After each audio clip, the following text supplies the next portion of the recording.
ఎప్పుడైతే రైస్ మిల్లుకి రైస్ వెళ్తానే అకౌంట్ వాళ్ళు హ్యాండ్ ఓవర్ చేసుకుంటే మాకు ఒక ఐడియా వచ్చేస్తుంది, ఎన్ని బస్తాలు ఇచ్చాడు, ఎన్ని టన్నులు ఇచ్చాడని.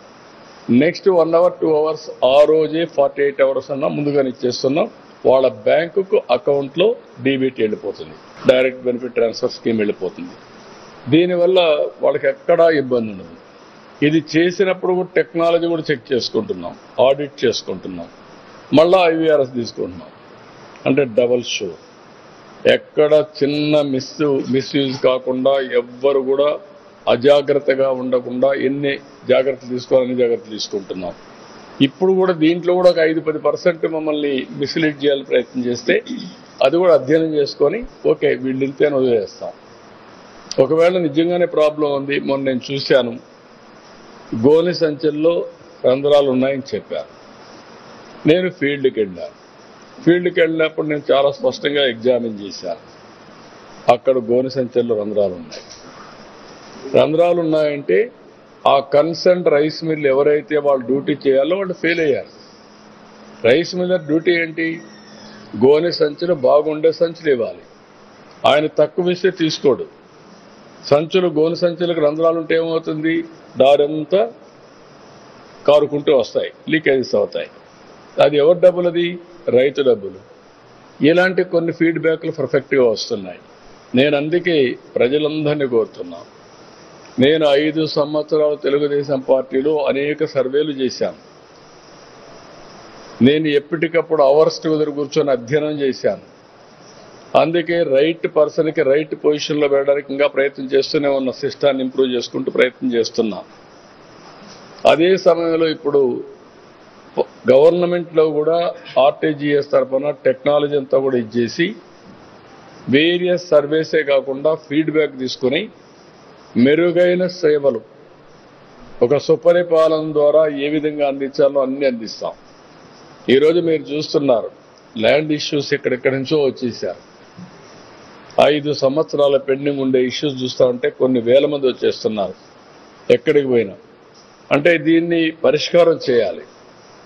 22A కింద ఓపెన్ అప్ చేశారు, కబ్జాలు చేశారు, రికార్డులు మార్చారు, రాజకీయ వివక్ష చూపించారు. అన్నీ కలిసి చాలా గందరగోళమైన పరిస్థితి వచ్చింది.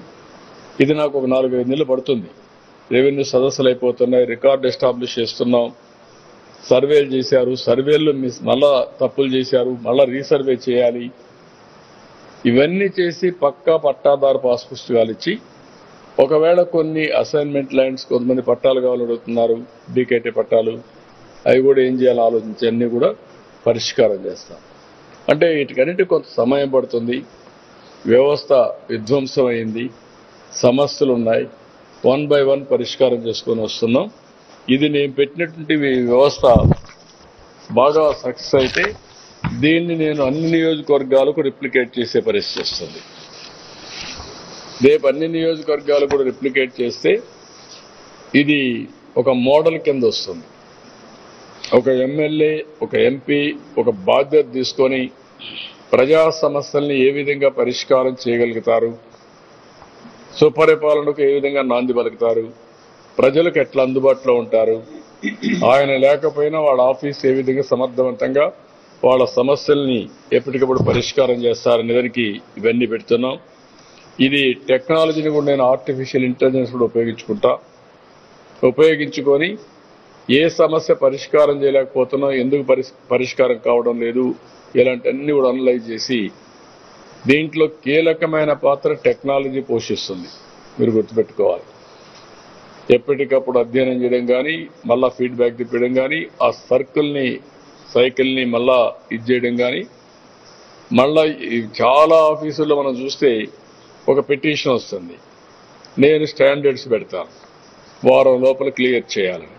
వాళ్ళు ఏం చేస్తారు, వారం లోపల క్లియర్ చేయరు కాబట్టి ఫైల్ నేను ఇక్కడి నుంచి నా బాధ్యత నేను నెరవేర్చకుండా నేను ఎంఆర్ఓ ఆర్డీఓ పంపిస్తాడు, ఆర్డీఓ డిఆర్ఓ పంపిస్తాడు, డిఆర్ఓ జాయింట్ కలెక్టర్ పంపిస్తాడు. అంటే నా పని అయిపోయిందని. వాళ్ళ పని అయిపోలేదు, మన బాధ తీరలేదు, కానీ ఫైల్ మాత్రం వీడు తప్పించుకోవడానికి పంపించేస్తారు. ఓసారి డిస్పోజల్ అని రాసేస్తాడు. What is the disposal?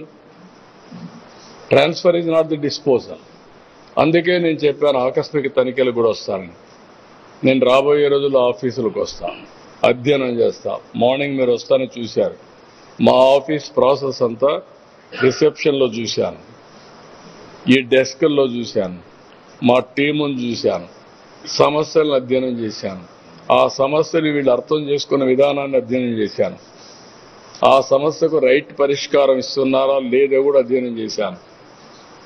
So అవన్నీ చేసి దీన్ని రాబోయే రోజుల్లో ఇంకా కూడా పర్ఫెక్ట్గా చేయాల్సిన అవసరం ఉంది.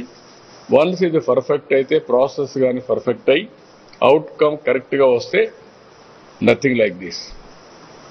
That is the exercise I'm doing now.